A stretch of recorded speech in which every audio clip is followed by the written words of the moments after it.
Bonjour, bienvenue à toutes et tous. Alors, je suis Nathalie Vassal. Je suis responsable de l'option concevoir et accompagner l'innovation en agronomie. Je suis ravie de vous accueillir et de vous présenter un peu les objectifs de notre formation et de vous donner quelques éléments de connaissance sur ce que nous faisons avec AgroSup dans ce domaine-là.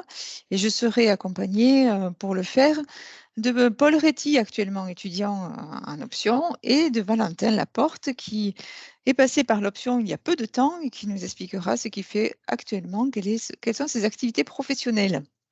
Alors, pour commencer, je vais faire une présentation assez courte de l'option. Je pense qu'après, on gardera du temps pour échanger un petit peu autour de la formation et de ce qu'on fait en production végétale. Quelques idées, quelques informations relatives à la formation. Donc, quel est l'objectif? En fait, je pense qu'on est tous sensibilisés au contexte actuel, aux évolutions importantes que nous vivons, que ce soit par rapport au changement climatique, aux prévisions d'augmentation de la population, de la perte de la biodiversité ou de la diminution du nombre des exploitations agricoles. Enfin, tout ce contexte nous amène à penser qu'il faut absolument revoir et faire évoluer les systèmes de production, notamment en production végétale, revoir les systèmes alimentaires et donc ça renvoie aux aliments que l'on va consommer demain. Et tout ça va nous amener à nous poser ces questions-là. Et pour cela, il faudra des ingénieurs, des gens capables de porter ces raisonnements, de trouver et d'appliquer des pratiques et des productions qui alimenteront le monde tout en respectant les femmes et les hommes, les animaux et les ressources naturelles.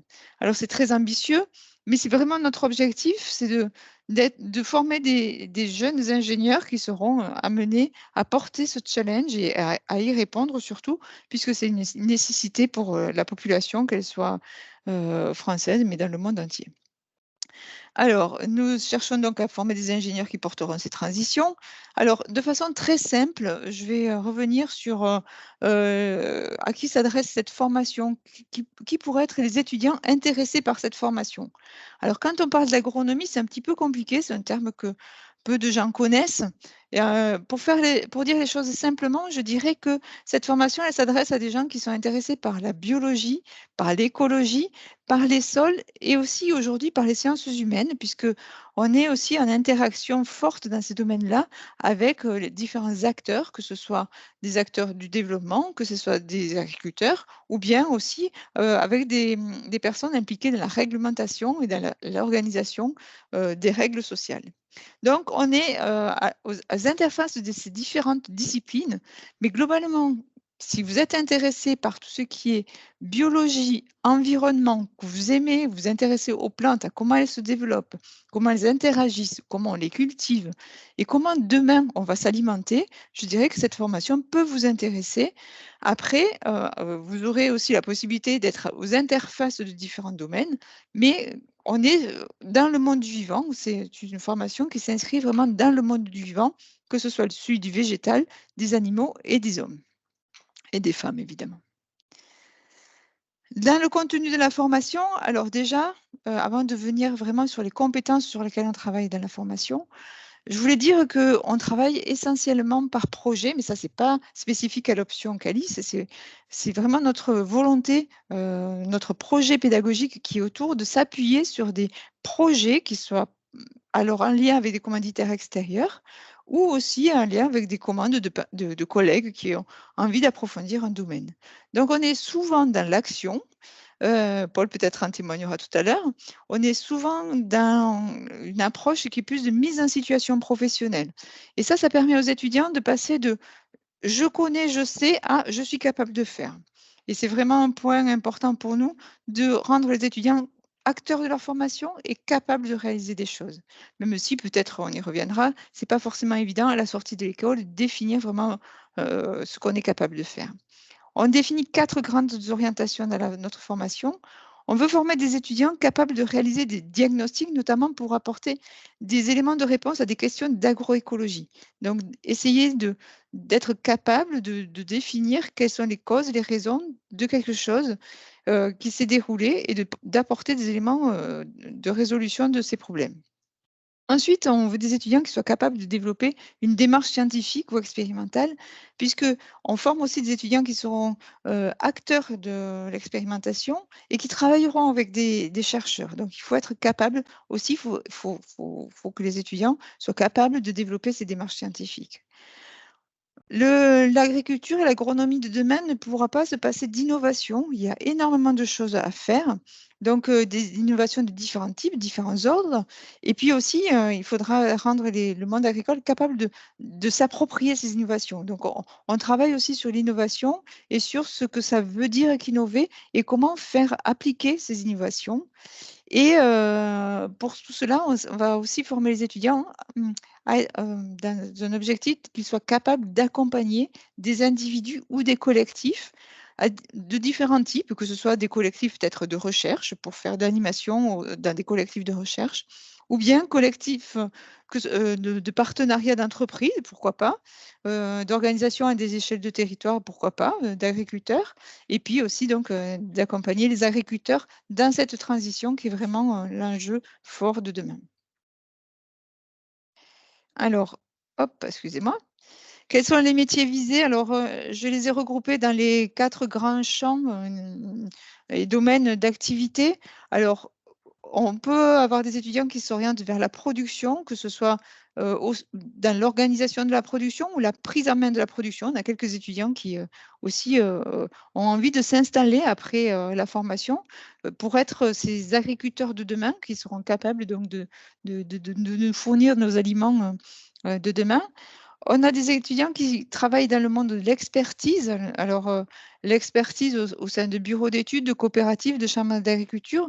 Donc, c'est vraiment des gens qui sont là aussi spécialistes de domaine et qui, par exemple, peuvent se saisir de questions importantes comme des points particuliers. Par exemple, on peut parler de tout ce qui est agriculture de conservation ou autre.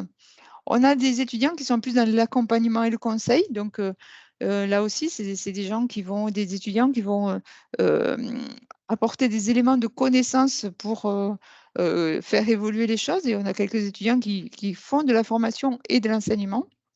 Et puis, on a des étudiants qui travaillent sur de nouvelles questions ou qui veulent acquérir des connaissances ou des références dans différents domaines, tels que, par exemple, la sélection, ou bien on a aussi des étudiants qui peuvent se questionner ou apporter des éléments de connaissances sur des questions fortes, par exemple le stockage de carbone dans les sols, ou trouver de nouvelles solutions par rapport à des ravageurs ou des problèmes où, par exemple, on voudrait arrêter d'utiliser, par exemple, les produits phytosanitaires, de comment est-ce qu'on peut faire à trouver des solutions par rapport à tout ça. Donc, je dirais, pour conclure rapidement sur cette présentation, les métiers visés sont très divers. On peut travailler, les étudiants peuvent travailler sur des questions relatives à des processus et à des questions relatives à des échelles très fines, de la cellule à la plante, pour aller jusqu'à des questions qui sont plus de l'ordre de l'organisation, de l'animation, de la mise en conformité aussi. Donc, on a des champs d'activités très divers. Et je dirais que c'est un peu la richesse de nos formations, qu'elles soient pour cette option et pour les autres options, c'est de se créer son chemin et d'aller vers ce qu'on aime faire avec et un peu les ressources et les compétences que chacun peut avoir pour aller vers des métiers qui sont, je dirais très, très honnêtement, des métiers passion et des métiers où il y a souvent un fort engagement.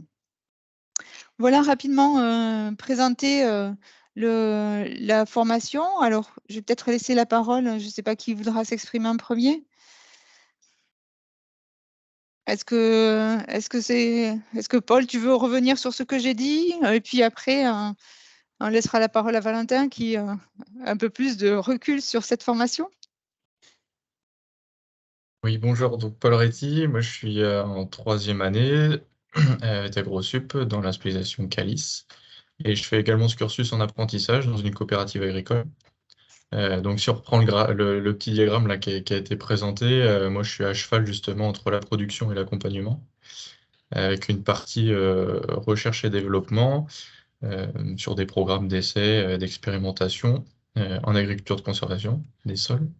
Et puis une partie accompagnement avec un groupe d'agriculteurs où justement on va venir et bien transposer ces systèmes qu'on met en expérimentation chez les agriculteurs. Une fois qu'on les maîtrise, et puis ensuite on fait le transfert avec eux euh, sur des grandes surfaces et à l'échelle des systèmes. Mhm. Est-ce que par rapport à peut-être à l'organisation de la formation, est-ce que tu es d'accord avec moi? Est-ce que tu veux apporter des éléments complémentaires? Oui, donc bah, moi je suis voilà, on est début décembre, donc on en est à la moitié de la spécialisation. Valentin, il l'a vécu il y a 2 ans, donc il pourra en parler aussi.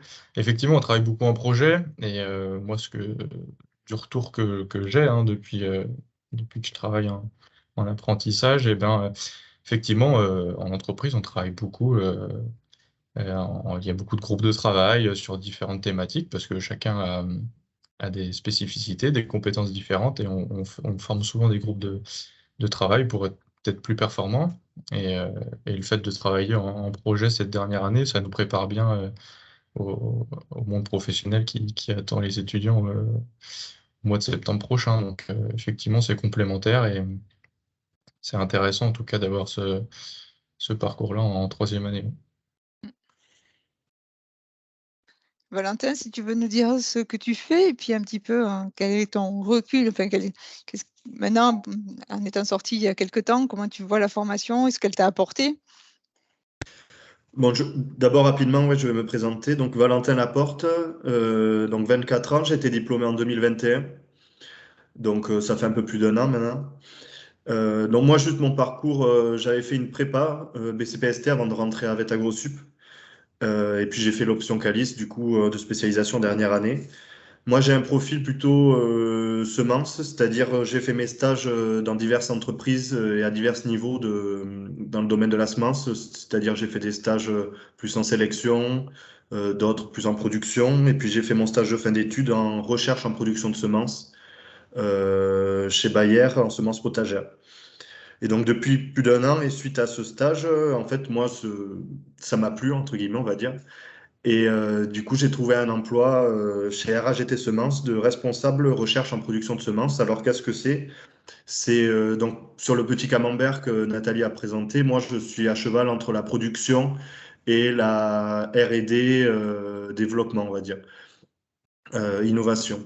C'est-à-dire que moi, mon boulot, en fait, c'est d'aider les équipes de production de semences RAGT sur toutes les espèces qu'on a en production, c'est-à-dire les principales espèces comme maïs, colza, tournesol, mais aussi, par exemple, des fourragères ou des céréales. Donc, connaître d'une part le germplasme qu'on a en production, ce qui est très important pour nous. Le germplasme, c'est-à-dire le matériel génétique.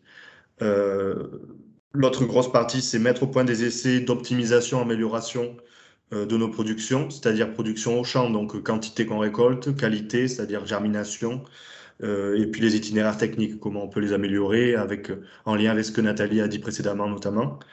Et puis une partie plus contrôle qualité des lots que nous produisons, contrôle qualité au champ. Et le dernier point dans lequel je vais parler, c'est que le travail de cadre, c'est quelque chose qui me prend, enfin, travail de cadre entre guillemets, hein, quelque chose qui me prend beaucoup de temps. On nous forme, on commence déjà à nous former à l'école sur ça aussi, mais c'est-à-dire, moi j'ai la responsabilité d'une équipe, donc c'est gestion d'équipe, organisation du travail au quotidien, sur le temps court, le temps long, une vue globale. Donc voilà, c'est des choses qui prennent du temps et qui sont très importantes. Donc, pour en revenir à la formation, voilà ce que moi j'ai bien aimé dans l'option, et ça a été dit, c'est euh, l'organisation et gestion de projet. C'est-à-dire, en fait, voilà, là, quand on fait des projets, quand on fait de la gestion de projet, typiquement, on est dans le travail professionnel, enfin, ce qu'on va nous demander de faire derrière, quoi. Et du coup, ça nous permet d'y aller par étapes, on va dire. Une première partie, gestion de projet. Après, on a le stage de fin d'études qui, voilà, nous met bien dedans. Et enfin, moi, personnellement, je me sentais prêt après, voilà, en étant conscient qu'on ne sait pas tout, qu'on a beaucoup de choses à apprendre, qu'on n'est pas parfait, mais ça nous prépare, en allant crescendo, à rentrer dans le monde du travail sur les compétences de l'ingénieur. Alors, juste, Valentin, tu t'es quand même bien préparé aussi à la gestion d'équipe puisque tu avais fortement investi dans l'organisation et la gestion d'équipe en étant à l'école. Voilà, oui, c'est vrai que j'ai oublié d'en parler, mais moi, quand j'étais à l'école, j'étais élu associatif. J'étais président d'une association, donc bon, du bureau des étudiants pour ne pas la citer. Et c'est vrai que ça m'a beaucoup aidé sur ce point de vue-là. C'est-à-dire animer une équipe, gérer une équipe. Euh, enfin, tout ça pour dire qu'on apprend pendant les cours, mais ce qui est bien à l'école avec AgroSup, et ben, sûrement dans d'autres, mais avec AgroSup en tout cas, c'est qu'on apprend beaucoup à côté, notamment si on s'investit dans tout un tas de clubs ou, pour mon cas, en particulier d'associations. Et c'est vrai que j'étais très content d'avoir connu ça pendant un an à l'école, parce que quand j'ai eu à gérer une équipe vraiment, j'avais déjà un peu appréhendé la chose. Et ça m'a fait gagner beaucoup de temps. Mmh. Bon. Paul, est-ce que tu veux rajouter quelque chose? On a une question là dans Oui. le chat. Est-ce que tu veux commencer à y répondre? Alors c'est au niveau de l'apprentissage, comment se déroulent les cours et sont-ils adaptés et comment? Oui, je peux y répondre. On suit les mêmes cours, hein. On a le même cursus qu'en formation initiale. Alors, à partir de cette Hormis, année, oui, à partir de cette année, on a ouais, changé, oui, vas-y. hormis certains modules qui sont différents, qui sont liés au stage que peuvent faire les étudiants, et puis nous sur notre partie entreprise. Effectivement, à partir de cette année, donc cursus que moi je n'ai pas connu, les promos sont séparés euh, sur la partie emploi du temps. Mais j'imagine qu'ils suivent aussi le même cursus que les étudiants en initiale. Donc après, forcément, le volume de cours est le même sur des périodes plus courtes, donc plus condensées, avec des volumes horaires plus importants qu'en formation initiale. Mmh. Donc cette année, on a mis en place un nouveau cursus d'apprentissage. L'idée, c'est donc nous, on ne travaille pas cours par cours, on travaille en compétences. Donc on a défini quelles sont les compétences à faire acquérir aux étudiants en alternance, sachant qu'une partie de ces compétences vont être acquises dans l'entreprise. Et par exemple, autour de la gestion de projet, comme on sait que les étudiants en alternance travaillent sur des projets, on a allégé la formation en gestion de projet, par exemple. Et en fait, donc, il y a des périodes en entreprise et des périodes à l'école, avec un calendrier qui est plutôt sur des plages longues, puisqu'on a des étudiants qui peuvent être en alternance assez loin de Clermont-Ferrand, donc pour qu'ils puissent se déplacer et ne soient pas toujours sur la route. Et en fait, cette alternance et ce cursus spécifique, il est sur la première année, puis à partir de la deuxième année, ils vont être intégrés dans les modules. Donc, ça va se faire au cours de la deuxième année pour être en troisième année dans les options avec les autres. Donc, on passe d'un cursus un peu spécifique, puisqu'en fait, on a des étudiants qui ont des besoins aussi plus particuliers, des profils un peu différents parfois, et donc pour aller vers une homogénéisation en fin de cursus de la formation et avec les mêmes attentes en fin de formation, voilà, sauf qu'en troisième année aussi, il y a des phases d'alternance. Mais la période de longue en entreprise à la fin du cursus est la même que celle de la période de stage. Voilà. Et est-il possible de faire une alternance d'un dessert dans le lycée horticole? Alors cette année, on a un étudiant qui fait son alternance dans un lycée sur des projets. Alors en fait, c'est pas forcément une question de lieu, c'est plutôt une question d'activité. Il faut que les activités proposées par l'entreprise répondent à des objectifs de formation d'un ingénieur. Et les missions répondent à des missions d'ingénieur. Donc, il est tout à fait possible de réaliser, pour moi, hein, après avoir à faire valider avec mes collègues, mais de réaliser son stage dans un lycée, dans des serres. Après, il faut donc que l'enjeu et les attendus soient ceux correspondant à un ingénieur. Voilà. Alors après, je ne sais pas n'hésitez pas si vous avez des questions, quelles qu'elles soient, hein. Non, souvent, on nous pose la question de savoir est-ce qu'on travaille que sur les grandes cultures? Est-ce qu'on aborde d'autres modèles? Alors, il est vrai que on parle beaucoup de grandes cultures. On essaye d'avoir d'autres illustrations, d'autres possibilités de formation. Donc, on aborde aussi des questions autour de la viticulture, par exemple, dans le cursus, en lien avec les productions végétales. Et on aborde aussi des questions autour du maraîchage. Voilà. Tu voulais compléter, Valentin? Oui, moi, juste sur les cultures, enfin, moi, je suis totalement d'accord avec ce que tu as dit. Et comment dire, ça dépend de ce que vous voulez faire aussi. Et si vous faites un cursus étudiant comme moi j'ai pu faire, par exemple, il y a un nombre de stages assez important. Et en fait, c'est à vous de. Alors, soit vous avez une idée un peu plus précise, moi j'en avais un peu une, donc tout de suite j'ai donné une certaine tournure, on va dire, plutôt semence, mais même si vous savez pas, vous pouvez aller découvrir des choses, des cultures. Bon, moi, dans mes stages, c'était de la semence, mais j'ai eu l'occasion de découvrir un peu les potagères dans le sud-est de la France, donc pour moi c'était une découverte, hein. Je suis plutôt issu du monde des grandes cultures. Et c'était super intéressant. Donc, n'hésitez pas. Si c'est le maraîchage, les potagères, ça vous intéresse, ben, foncez. Il y a la viticulture, il y a l'arboriculture aussi, on n'a pas parlé. Et puis après, on parle de grande culture, mais il y a aussi tout ce qui est production végétale pour l'élevage. Donc, moi, j'appelle ça fourragère. C'est un grand mix, mais il y a plein d'espèces dans cette famille qu'on apprend à découvrir aussi à l'école. Certains connaissent, peut-être la luzerne est sûrement une des plus connues, mais il y en a plein. Et c'est aussi un monde super intéressant. Et qui sera nécessaire pour l'agroécologie, donc au cœur de nos questions aussi. Paul, la charge de travail est-elle plus importante en alternance? Eh ben, lycée sur l'année, ça sera la même, hein. Normalement, il faut fournir le même travail, mais effectivement, sur des temps plus courts, eh ben, elle va être plus importante parce que il va fournir le même travail sur une durée plus courte. Donc oui, parfois, effectivement, surtout sur la première année, on a une charge de travail qui est assez importante. Ouais. Donc après, par rapport à ce que disait Valentin, il y a aussi un certain nombre de stages sur la partie, sur le cursus initial. Et c'est pour ça qu'il n'y a pas un cursus qui est mieux que l'autre, il y a un cursus qui est plus adapté à chacun. Parce que l'alternance a aussi des inconvénients, parce qu'on a un contrat de 3 ans, donc normalement on travaille pendant 3 ans dans la même entreprise, disons sur les mêmes grandes thématiques, hein, même si après on a souvent des évolutions de mission sur les 3 ans. Donc ça, c'est propre à chacun en fonction de son parcours aussi avant. Quand on a déjà une idée un peu précise de ce qu'on veut, et ben voilà, moi je savais ce que je voulais et j'ai choisi mon alternance en fonction de ce que je voulais. Donc ça me correspondrait très bien. Mais ça pourrait ne pas correspondre à d'autres personnes qui peuvent se laisser le temps des 3 ans et des différents stages pour trouver quelque chose qui leur plaît, quoi. Voilà. Je vais commencer à répondre à la question suivante, puis peut-être Valentin, tu pourras répondre. Quelle est la proportion bureau-terrain?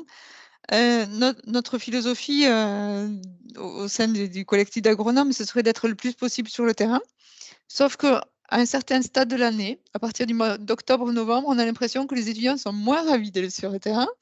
Alors dans ce cas-là, des fois, on fait du labo. On ne fait pas que du bureau-terrain, on fait du labo, on fait aussi d'autres, on utilise, on n'est pas. Alors en troisième année, on a quasiment plus de cours magistraux.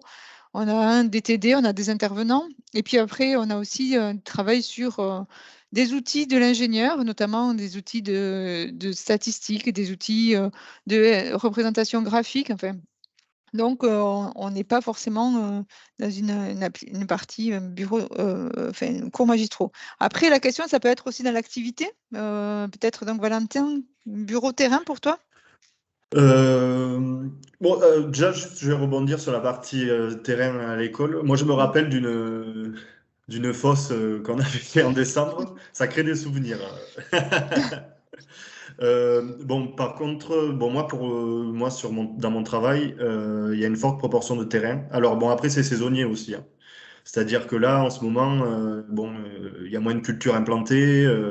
Il n'y a pas forcément grand-chose à observer sur les cultures qui sont implantées en ce moment, donc on fait pas beaucoup de terrain ou peu. Enfin, je dis ça, mais j'ai du terrain lundi après-midi. Mais voilà, en proportion, là, je suis plus sur un travail de bureau, euh, entre guillemets, c'est-à-dire d'analyse des résultats des essais de l'année, de présentation de ces résultats, et petit à petit, quand on va avancer en décembre et surtout en janvier, de préparation des essais de l'année prochaine.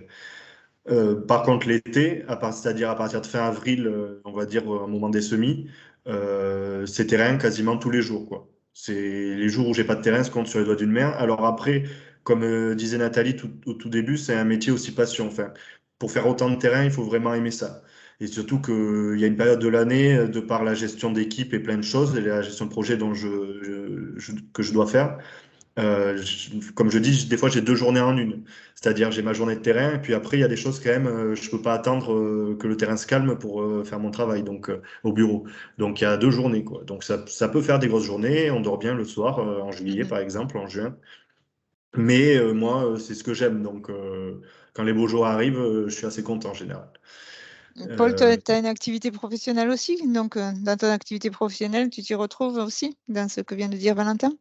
Oui, même principe, hein. Donc moi, pareil, accès très grande culture. Donc on a effectivement un petit creux pendant l'hiver, là, sur décembre, janvier.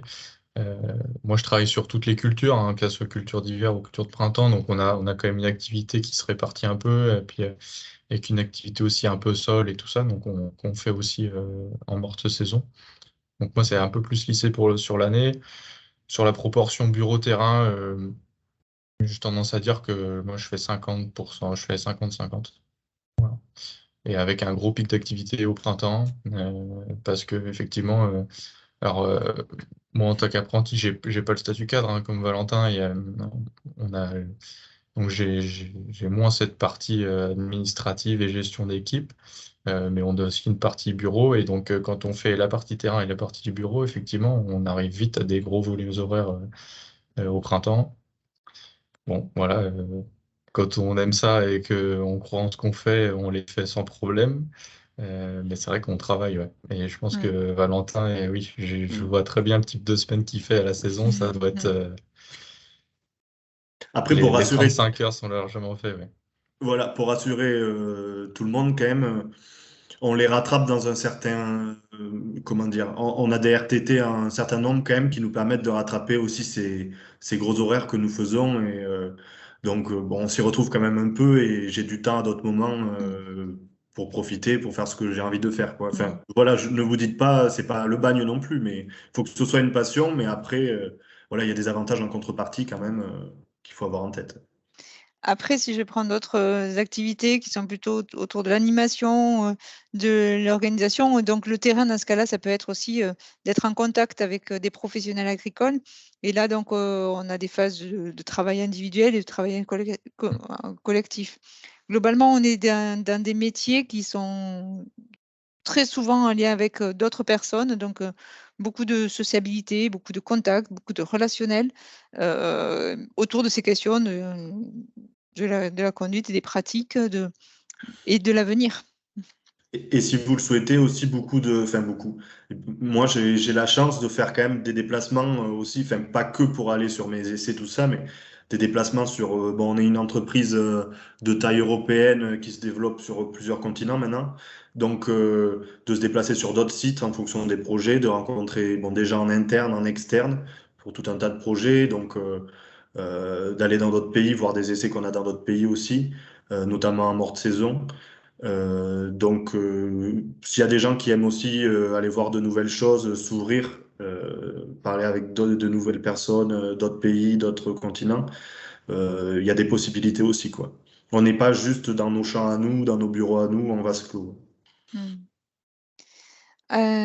Alors juste, je vais répondre à la question de l'horticulture. Alors nous, on est à partir du moment où là aussi on est dans des missions de niveau ingénieur, on n'est pas du tout fermé. Je ne peux pas dire non à l'horticulture alors que je veux dire oui à la viticulture ou des choses comme ça. Par contre, alors par exemple, il y a des sujets très importants en horticulture aujourd'hui, c'est les supports qui sont mobilisés en horticulture, des choses comme ça. Donc il y a plein de choses à apporter. Après, ce qu'il y a, c'est qu'on n'a pas forcément d'enseignement en lien avec l'horticulture. Donc peut-être il faut plutôt s'orienter, si on a vraiment des idées très précises de ce qu'on veut, regarder le contenu des formations en école d'horticulture qui sont aussi accessible après concours. Donc, je pense qu'il faut bien regarder les contenus de formation. Après, pour moi, il n'y a pas de souci. Les étudiants, au cours de la formation, s'orientent dans des domaines qui les intéressent, voire peuvent partir dans des options dans d'autres écoles aussi. C'est possible aussi. Donc, mais vous pouvez vraiment développer votre projet, devenir acteur de votre formation. Et nous, on est là pour vous accompagner. Donc, on fera l'effort nécessaire et on se formera avec vous à ces questions-là sans souci, avec beaucoup d'intérêt. Et dans l'innovation et la recherche, il y a beaucoup de terrains. Alors, je vous laisse répondre parce que tous les deux, vous êtes dans ces secteurs d'innovation et de recherche. Il nous reste une minute. Vas-y, Euh, Valentin. sur le terrain, Ouais, est-ce qu'il y a du terrain en innovation et en recherche? ah ben oui, ben moi, ce que je fais, c'est je me considère en innovation, donc oui, oui, il y a beaucoup de... il faut aller sur les parcelles, relever tout un tas d'informations. Voilà, observer. L'observation, c'est, on n'en a pas parlé, mais c'est hyper important dans nos métiers. Faut vraiment être ouvert, enfin voir les choses entre guillemets. Bon, après il y a des méthodes, hein, Mm. mais oui, beaucoup de terrain. On peut pas avoir de données sans aller sur le terrain les récolter, quoi. C'est vraiment ce que je dirais. Mm. Pour toi, Paul? Ouais, de toute manière, l'agronomie, c'est le terrain. Donc, pour aller innover, il faut aller sur le terrain. Et donc, oui, bien sûr, hein, moi, ça arrive souvent on fait des essais, on ne sait pas où on va, on ne sait pas comment ça va se passer, on fait des hypothèses, mais pour ça, il faut les tester.